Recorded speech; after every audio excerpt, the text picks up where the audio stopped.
দিশেহারা মোদি থাকবে না তার গদি। মোদির খারাপ দিন দেখতে কার না ভালো লাগে? আমারও অনেক ভালো লাগে মোদির খারাপ দিন দেখতে। এবং এই হাসিনা মোদির খারাপ দিন দেখার জন্যই তো বসেছিলাম। ভালো লাগতেছে। গুজরাটের কসাই, আপনারা জানেন এই গুজরাটের কসাই যখন বাংলাদেশে আসলো, তখন এই গুজরাটের কসাইয়ের বিরুদ্ধে আন্দোলন করছিল বাংলাদেশে। 21 জন মানুষকে মারছিল কে? হাসিনা। তা আজকে এদের খারাপ দিন দেখে ভালো লাগবে, এটাই তো স্বাভাবিক। আমরা এদের খারাপ দিন দেখতেই চাই, সবসময় চাই এদের খারাপ দিন আসুক। আজকে মোদির যে অবস্থা, আপনারা জানেন মোদির জনপ্রিয়তা অনেক আগে হারাইছে।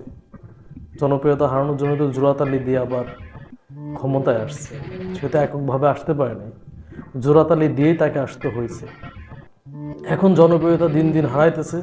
এই দেখেন, এই যে শিব মন্দির করতে চাইতেছে যে আপনার আজমির শরীফ ভেঙে, এটা কি জন্য?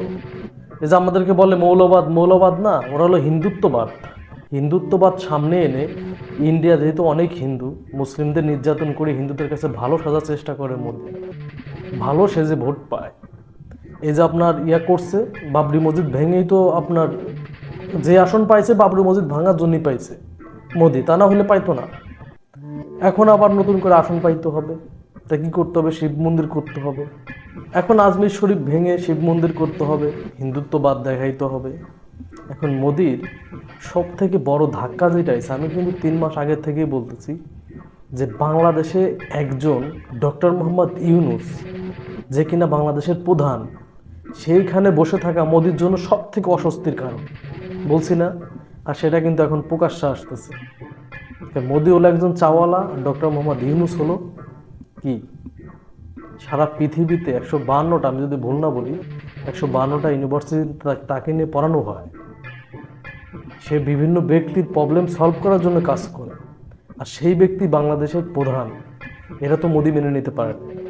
সব থেকে বড় কথা হচ্ছে, মোদিকে হাসিনা যেভাবে বিলিয়ে দিছে, ডক্টর মোহাম্মদ ইউনূস এবং আগামী যে সরকার আসবে তারা তো বিলিয়ে দিবে না।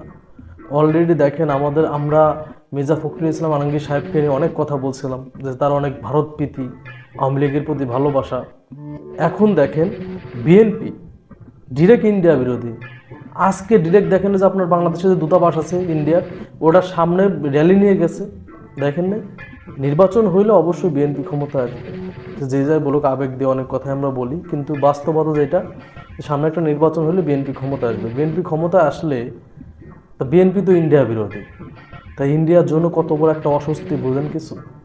ইন্ডিয়ার আশেপাশের দেশে কোনো দেশের সাথে সম্পর্ক ভালো নাই, আশেপাশে কোনো দেশে নেই। এই আপনি দক্ষিণ এশিয়ার একটা দেশের সাথেও ইন্ডিয়ার সম্পর্ক ভালো না। শুধু বাংলাদেশের সাথে সম্পর্ক ভালো ছিল, কার জন্য? হাসিনার জন্য। সে হাসিনাও চলে গেছে। এখন আশেপাশের সব দেশের সাথে বন্ধুত্ব হারাইয়া কোনো দেশের সম্পর্ক নাই, একদম দিশেহারা হয়ে পড়ছে মোদি। এদিক দিয়ে মোদি দিশেহারা হয়েছে, এই অঞ্চলে তার কোনো বন্ধু নাই। এটা দেখে আমেরিকাও মেনে নিতে পারতেছে না, কারণ আমেরিকার তো একটা স্বার্থ আছে ইন্ডিয়াকে নিয়ে। তো দেখেন, ইন্ডিয়াকে নিয়ে যে স্বার্থ আছে, এখন ইন্ডিয়া ব্যর্থ হইলে আমেরিকা তো ব্যর্থ হবে। তো মোদির জন্য এই ভুলগুলা হয়েছে।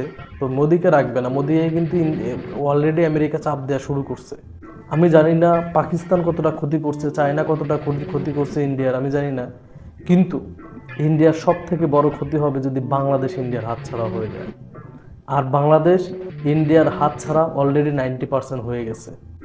মোদি কিন্তু পাগলের মধ্যে হয়ে গেছে। দেখেন, এই যে অলরেডি কিন্তু দেখবেন আগামীকাল আসবে আপনার পররাষ্ট্র সচিব আসবে বাংলাদেশে। কি জন্য আসবে? বুঝেন কিছু? বুঝতে হবে, মোদি দিশাহারা হয়ে গেছে, পাগল হয়ে গেছে।